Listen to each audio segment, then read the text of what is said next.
I'd like to just talk a little bit about the spiritual side of things. How can someone incorporate maybe even this work into spiritual practices in their daily lives? Are there any techniques or rituals that you can recommend, or something maybe that you do that you can share? Yeah. So we are designed to receive information from the sun's rays at all points of the day, through our eyes, through our skin, through our hair. Every single tiny piece of us is designed to receive information from the sun. I will never stop saying it. Sunrise. Like, if you can only do one practice, get up with the sun and watch it rise. That in and of itself, I truly believe will transform your life. That is the practice that I've been probably the most devoted to throughout my life. And so I always start there, right? It's one of those things. It's just, all you have to do is get up. You don't even have to look pretty. Like, just stumble outside, wrapped in a blanket, and watch the sunrise for 10, 15 minutes, and then go back to bed if you have to. Like, yeah, I agree with you. Agree. I enjoy the sunrise as well. I've been adopting the early morning sunrise into my practice, and it's been very life-changing. Yeah, it's amazing. Yeah. So that, and then from a human design perspective, that's how you activate all of the gates that you have in your body. So the sun actually is an activator of many of those gates. So when you're outside in the sun's rays, you're actually getting to activate some of those programs that you have that are already in your design. So, sunlight. So being inside an office in front of blue light all day long is really not beneficial to your human design. It's not. Noted. And then beyond that, I would say really get comfortable with your aura interaction and build a space somewhere in your life that reflects the most comfortable expression of that for you. So for me, because I'm a cave person, I have a room that nobody else comes into. It's my space, very protected, because that's what I need, right? But if you're a kitchens person, maybe put your altar in your kitchen. Like, bring it in and have it be part of the center of what you're doing. If you're a mountains person, maybe put your altar someplace where you need to step away to go spend time and space with it, so you can review what was happening in the rest of the house. So I believe that everybody should have a space that reflects the way that their energy moves.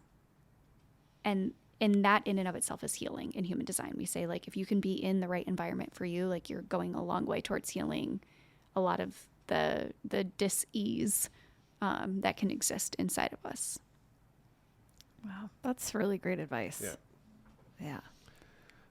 Getting up early, I think, is challenging for people, but it's definitely a great, easy start. It is. It really is.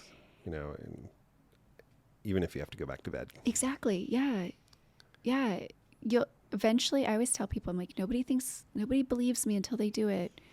But eventually you get up early long enough, you don't go back to bed anymore. Yep. Yes. Because you get all of those good, like, I just chemicals. like how quiet it is, and I agree. Yeah. Do you go outside in the sun? I do. I walk the dog in the morning. Yeah. But it's usually not when the sun is just coming up. It's probably just after. Okay. It's not when the sun's breaking the horizon. It's probably 6:15, 6:20. It depends on the time of year. Yeah.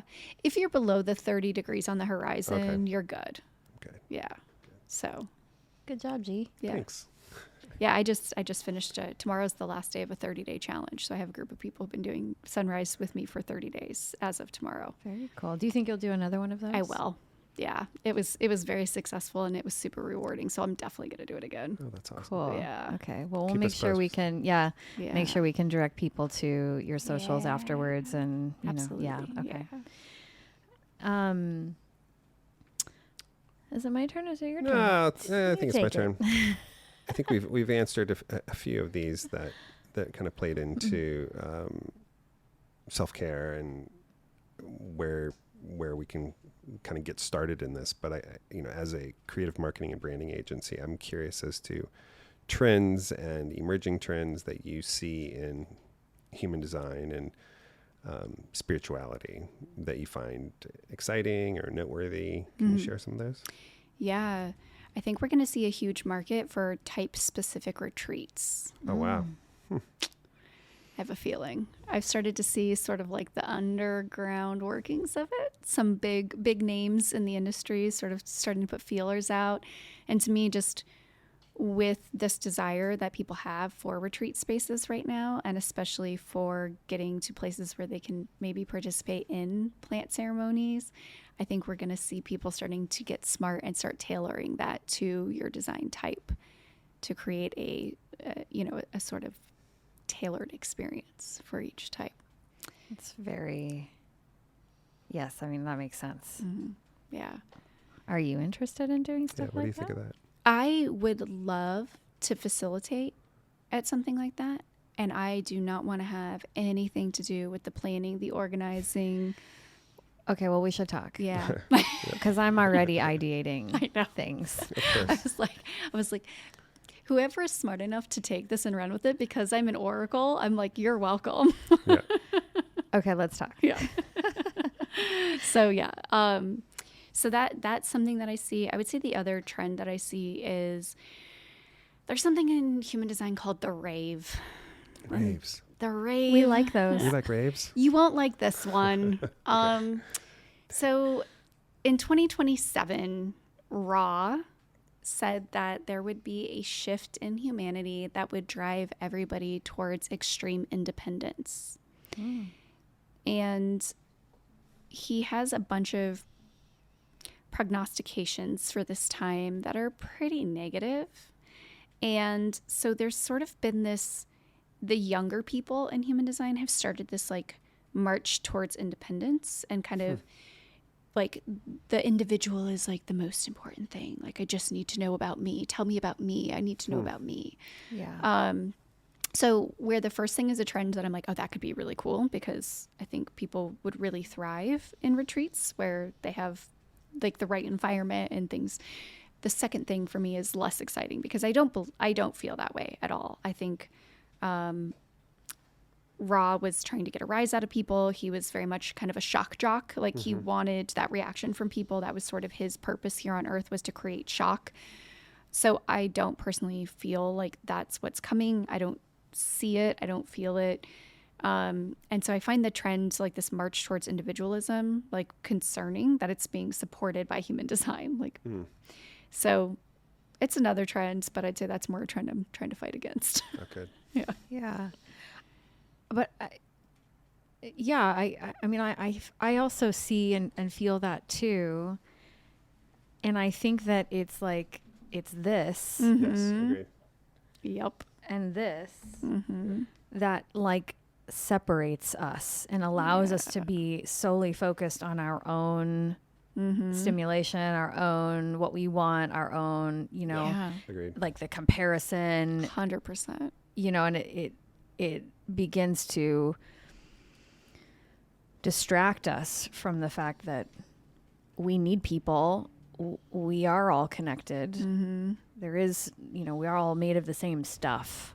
So, and I think that COVID also propelled us further into Absolutely. that like Isolation. isolated Yeah, agreed. Yeah. individual mentality. So Yeah, 100%. And, if we're not interacting with our environments, and if we aren't bringing multiple aura types into an environment, then we are not generating, or stimulating new life force at all.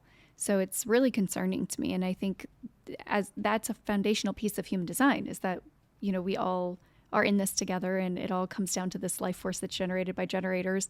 So the fact that, I see people in human design field who are kind of leaning into this just to make the money off of what they can sell about the individual is concerning to me. yeah, we don't like that. Yeah. No, I don't like that. Yeah. How can people connect with you? I mean, everybody needs this. Everybody needs a session with Yve Yeah.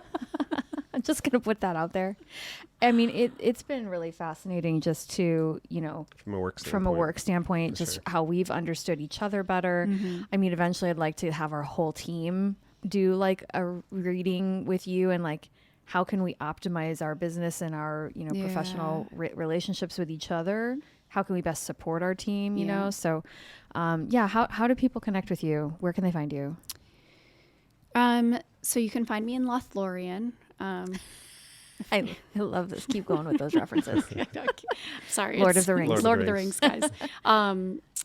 Only half kidding there. No, you can find me at spiritualconcierge.me, which is my website, and also Spiritual Concierge on Instagram.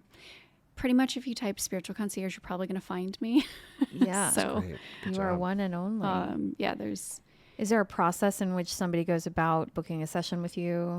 Yes and no. You can just book a session on my website. You can book, I call it a resonance reading. Okay. Because my aura will actually resonate the frequency of your aura. That's what oracles do. That's what my energy type does. So it's a resonance reading because that's actually what's happening when we're in space together. And that incorporates human design. And it also allows me a little bit of room to just be open to channel what else is coming through, because quite frequently I'll get things that are sort of extraneous to human design during these sessions. So you could just book with me. You can also sign up for like a consultation call and like chat with me for a minute, figure out what's right for you. And then I teach various programs throughout the years. I teach a program called Become Your Own Guru, which is all about teaching you to own this landscape and to stop giving your money to other people to be your guru. Just I love that. empower yourself to do it. So, yeah. I love that.